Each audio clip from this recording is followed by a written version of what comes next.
একটি রেখাংশের উপর অঙ্কিত বর্গক্ষেত্র ওই রেখাংশের এক তৃতীয়াংশের উপর অঙ্কিত বর্গক্ষেত্রের কত গুণ? ঠিক আছে। আচ্ছা, এখানে একটা রেখাংশ, এটার উপর যদি আমরা একটা বর্গক্ষেত্র আঁকি,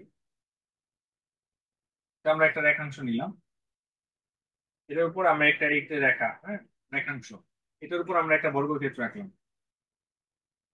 হাতের লেখা তো মাশাআল্লাহ,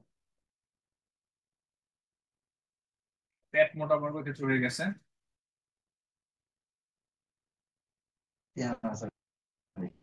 এবার হয়তো হুদি গরম গরম লাগলে তো তারা হয়তো ব্যান থাকলে কানা করে হলে তাও হিন যদি ওই আচ্ছা, আমি বুঝলেই হবে, মতন ঠিক ইয়ে আছে। করে দেয় পুরো ধরেন এই পুরোটা নিলাম আর কি, এটা আমি ধরলাম হচ্ছে এটা হচ্ছে 6 মিটার, হ্যাঁ, 6 মিটার একটা নিলাম, তাহলে পুরোটার উপর ক্ষেত্রফল অর্থাৎ কত?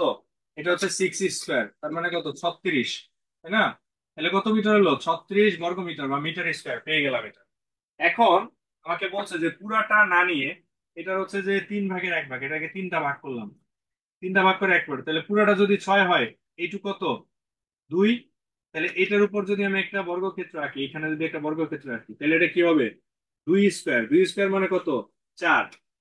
তাহলে এই পুরাটা কত? 36, এটা কত? 4।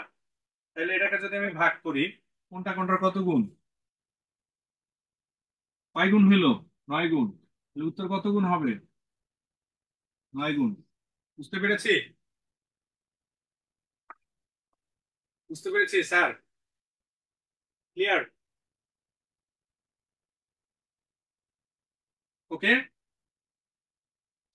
এটা হচ্ছে আমরা গ্রাফিক্যালিও দেখবো, আবার হচ্ছে ম্যাথমেটিক্যালি এটা রিপ্রেজেন্ট করবো, যে একটা রেখাংশের উপর অঙ্কিত একটা বর্গক্ষেত্র, ধরলাম একটা 6 মিটার লম্বা একটা রেখাংশ নিলাম, পুরোটার উপর ক্ষেত্রফল হচ্ছে কত? 36 বর্গ মিটার। এটার উপর হচ্ছে যদি আমি এক তৃতীয়াংশ নিই, এটাকে হচ্ছে আমি 3 ভাগ করলাম, ঠিক আছে, এটাকে আমি 3 ভাগ করলাম, এটাকে যদি 3 দিয়ে ভাগ করি তাহলে কত? 2 মিটার করে পড়তেছে। এই 2 মিটারের উপর আমি একটা বর্গক্ষেত্র রাখলাম, তাহলে 2 দুগুণে 4, তাহলে এইটুকের ক্ষেত্রফল হচ্ছে 4, পুরোটার ক্ষেত্রফল হচ্ছে 36। তাহলে এটা কত ভাগ? এটা হচ্ছে 9 গুণ। ঠিক আছে? বুঝতে পেরেছি?